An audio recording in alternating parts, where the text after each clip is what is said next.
कापूस कोंड्याची जी गोष्ट आहे, तो सिनेमाला बरेच पुरस्कार मिळाले. बरोबर. ऑस्करसाठी ती फिल्म निवडली गेली. बरोबर. त्यात तुम्ही क्रिएटिव्ह डिरेक्टर म्हणून काम केलं. करेक्ट. मग तो फिल्म खूप म्हणजे आता तुम्ही राहता पुण्यात, तुमचं कल्चर इकडचं वेगळं आणि गोष्ट तिकडची वेगळी. कापूस आणि जी, जी, वेस्ट जी, जी, जीवन जी, सगळं. जी. तर त्या सिनेमाबद्दल म्हणजे त्यात एक तुम्हाला एक नाव मिळालं, की एक ओळख मिळाली, की यार योगेश जाधव पाहिजे करेक्ट, करेक्ट, नंतरच्या करेक्ट, सिनेमामध्ये. Correct, correct. त्या तो अनुभव कसा होता?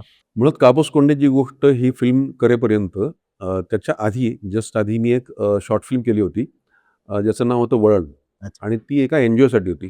PACA prevent addiction through children education अशा त्या संस्थेचं नाव होतं. आणि 5 डॉक्टर्स एकत्र येऊन हं. त्यात वंदना जोशी नावाच्या डॉक्टर आहेत आणि माझे मयुरेश जोशी पुण्यातले DOP मित्र, कॅमेरामॅन मित्र. आम्ही मिळून ती वळण नावाची फिल्म केली होती आणि ती शाळांमध्ये दाखवली जाते एज्युकेशनल फिल्म म्हणून.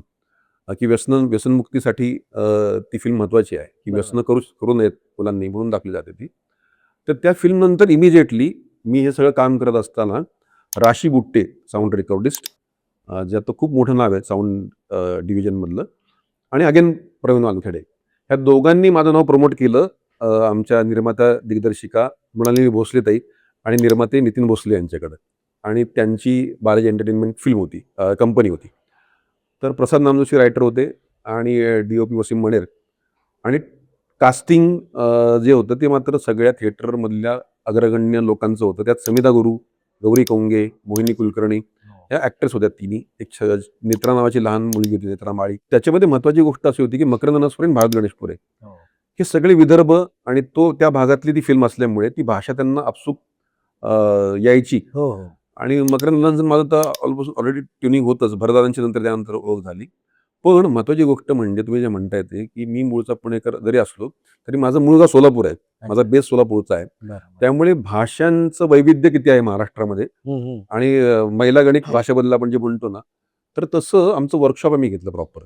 जसं नाटकात आपण रिहर्सल करतो ना, तसं भाषा बोलणं विदर्भातली म्हणा किंवा त्या भागातली, तर ते आपण प्रॉपर वर्कशॉप केलं. आणि त्यात प्रसाद नामजोशी वगैरे सगळीच मंडळी ॲक्टिव्ह होती. आणि त्याच्यानंतर आपण फ्लोअरवरती गेलो. अच्छा. मग आपण ते वर्षभर अख्खं घेतलं. 3 ऋतूंमध्ये वेगवेगळं आपण ते शूट हो. केलं. आणि तेव्हा जाऊन ते पिक्चर बनलं आणि ज्याला भारतामध्ये भारत देशाकडनं ऑस्करसाठी नॉमिनेशन मिळालं होतं. नक्की, नक्की. आणि त्या 3 मुलींची गोष्ट ती जी करेक्ट, कथा ती करेक्ट. मांडली. आणि त्यातलं एक विशेष महत्त्वाचं म्हणजे बरं तुम्ही आठवण केली. बळीराजा नावाचं भोसले फॅमिलीचं ते मासिक आहे, हां, 3 हां. पिढ्यांचं. अच्छा. तर त्याच्यामध्ये ही खरी गोष्ट घडली होती. बरं, बरं. की खऱ्या 4 बहिणींची गोष्ट आहे, की ज्या आता फॉरेनमध्ये जाऊन शिकवतात की शेती कशी करायची. अच्छा. त्यांच्या त्या कथेतनं इन्स्पायर होऊन मग ही फिल्म घडली.